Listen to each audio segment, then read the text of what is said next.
In 1925, a Greek soldier stepped across an invisible line in the dust, a line that no one had clearly marked, a line that cartographers had argued over for years, a line that was, depending on which map you trusted, either Greek or Bulgarian soil.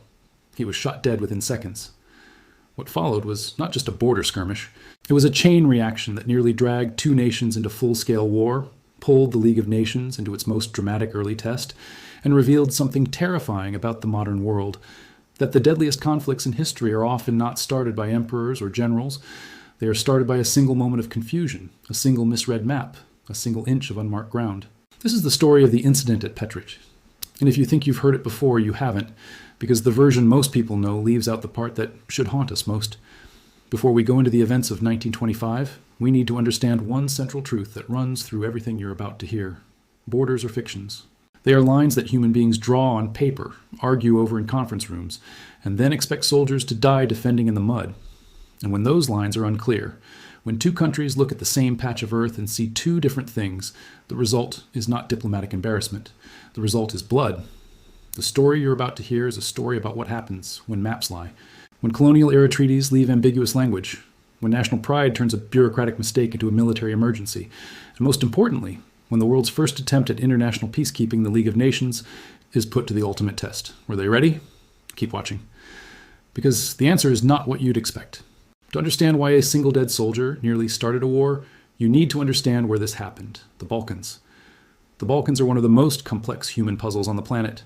For thousands of years, this small, mountainous region of southeastern Europe sat at the crossroads of civilizations: Roman, Byzantine, Ottoman, Slavic, Greek, Bulgarian, each leaving behind not just ruins and monuments, but overlapping claims, ancient grievances, and borders that made no geographic or ethnic sense. The ancient Greeks colonized the coastlines. The Romans built roads through the mountains. The Byzantine Empire spread Orthodox Christianity into the Slavic heartland. Then came the Ottomans, who ruled the Balkans for over 500 years, reshaping everything from architecture to religion to the names of villages. By the time the Ottoman Empire collapsed in the 19th century, the Balkans were a mosaic.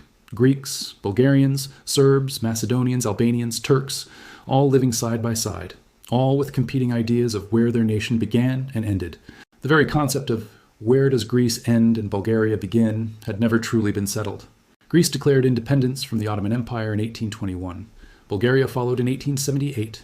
Both nations were born in war and immediately faced the same question: who owns what? The border between them was not drawn by the people who lived there. It was drawn by great powers: Britain, France, Russia, Austria-Hungary. At the Congress of Berlin in 1878, the same way European powers drew borders across Africa and Asia, with rulers, politics, and very little regard for the humans living along those lines. The result was a border nobody loved.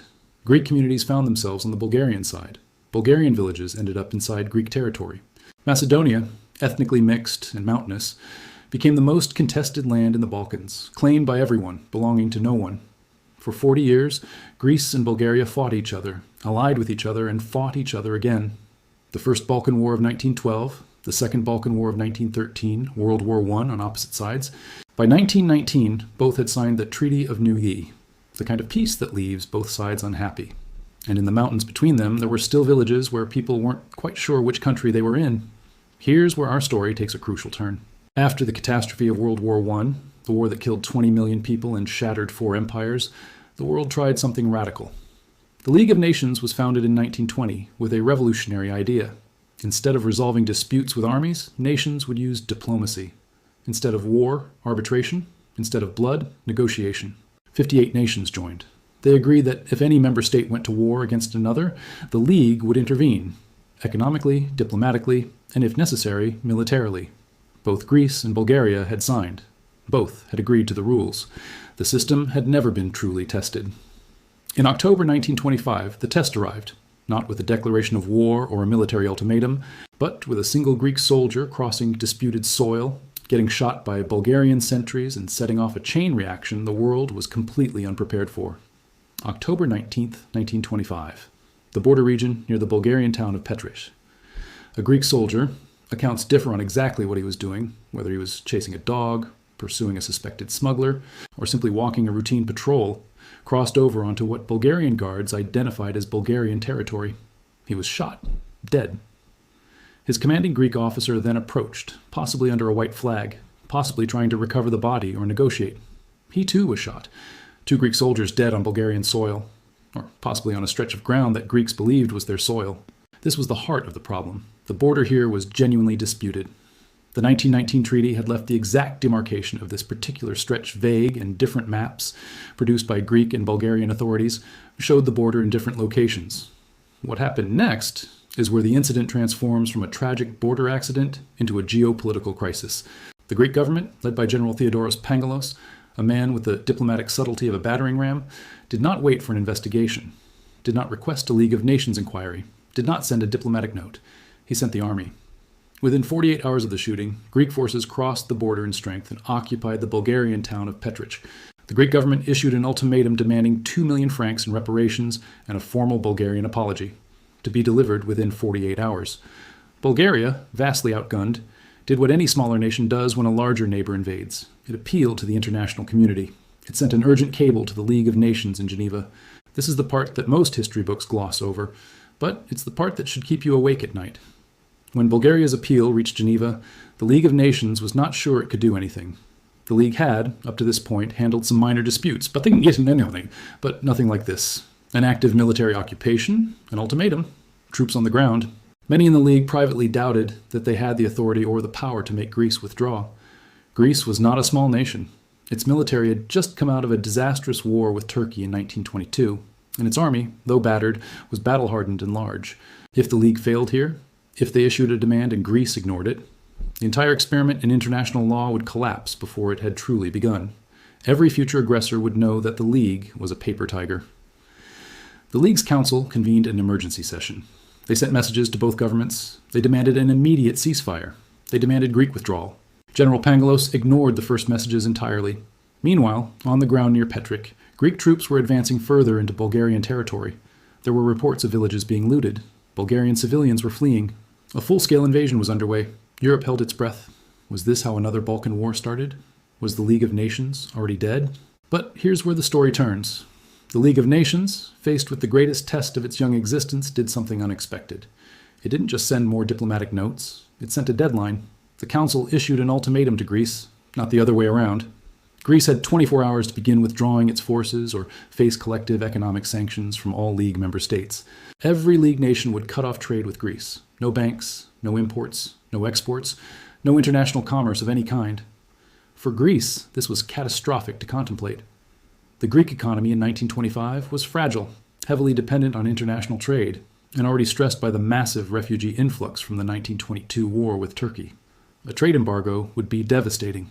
And critically, and this is the detail that changed everything, Britain made it clear that it stood behind the League's ultimatum, not just diplomatically, but militarily. The British Mediterranean fleet was repositioned. The message was unmistakable. General Pangalos blinked. Within hours of the League's deadline, Greece announced it would begin withdrawing its forces from Bulgarian territory. Greek troops pulled back across the border. The occupation of Petrich ended, having lasted just over 2 weeks. Bulgaria suffered casualties, property damage, and the indignity of foreign occupation, but not a full-scale war. The League of Nations ordered an international commission to investigate the border incident, determine responsibility, and set appropriate reparations. The commission concluded that both sides bore some responsibility, but that Greece had acted disproportionately. Greece was ordered to pay Bulgaria £45,000 in reparations, a fraction of what Greece had originally demanded from Bulgaria, and deeply humiliating for a government that had started the whole crisis. The aftermath of Petrich was remarkable. For one brief, shining moment, it looked like the world had actually figured something out. The League of Nations had worked. A nation invaded another. The international community intervened with sanctions threats backed by real military weight. The aggressor backed down. Reparations were paid. No major war erupted. Greece, embarrassed but economically intact, was forced to accept the rule of international law. Bulgaria, the weaker party, had been protected not by its own army, which could not have stopped Greece, but by a system of rules all nations had agreed to honor. For the League of Nations, Petrich was its finest hour. But here's where history delivers its most brutal gut punch. 9 years later, in 1935, Italy invaded Ethiopia. Mussolini's forces used poisoned gas against civilians. Ethiopia, a League member, appealed to Geneva. The League condemned Italy. The League voted for sanctions. And then Britain and France, the two powers whose commitment had made the Petrich ultimatum credible, quietly negotiated a secret deal with Mussolini. The Hoare-Laval Pact offered Italy most of Ethiopia anyway. The sanctions were half-hearted and incomplete. Ethiopia fell. The League never recovered from Ethiopia. Within 3 years, Nazi Germany was openly violating every international agreement in sight. And the League could do nothing. Because the great powers that gave the League its teeth had decided that their national interests mattered more than the system they had built. Hitler watched. He learned. If the League couldn't stop Italy and Africa, it certainly couldn't stop Germany and Europe. The rest is a history written in blood. 50 million dead, continents destroyed, a world rebuilt from rubble. The 1-inch border mistake at Petrick almost started a war, and the League stopped it. But the League's success in 1925 was built on a foundation that required great powers to honor their commitments, even when it was inconvenient. When that commitment faded, the greatest catastrophe in human history followed within 15 years. The League of Nations died with World War II, but the idea didn't. In 1945, the survivors sat down in San Francisco and tried again. They called it the United Nations. They kept the core concept, collective security, international law, diplomacy over war, but tried to fix the failures that had doomed the League. The Security Council gave 5 major powers permanent veto-wielding seats. Imperfect? Absolutely. But the idea survived. The International Court of Justice was established. The Geneva Conventions were strengthened. Border dispute resolution was codified.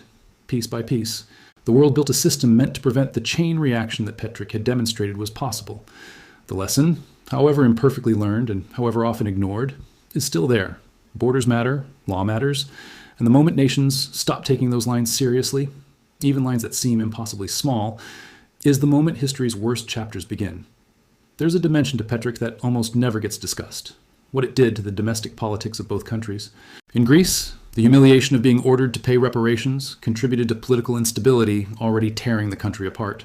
General Pengalos, whose reckless invasion had started the crisis, was overthrown in a coup in 1926. Greece cycled through governments, coups, and constitutions for the next decade. In Bulgaria, Petrick demonstrated a terrifying vulnerability. The military could not match its neighbors. This fear of being left unprotected would haunt Bulgarian decision-making through the 1930s, ultimately contributing to its alignment with Nazi Germany in World War II. A single misread map, a dead soldier, and the ripples moved outward through decades, shaping the fates of governments and nations. This is what history actually looks like when you get close enough to see it. Not grand inevitable forces, but small moments of confusion and the slow accumulation of consequences. What made the Petrick Resolution possible was not Greek goodwill or Bulgarian patience. It was British power. Behind every effective piece of international law in the 20th century, you find a great power willing to enforce it.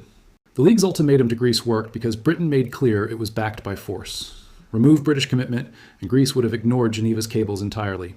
This is the uncomfortable truth at the heart of international law. It works when powerful nations decide it should, and fails when they don't. The League failed in Ethiopia not because collective security was a bad idea, but because the nations with the power to enforce it chose self-interest over principle.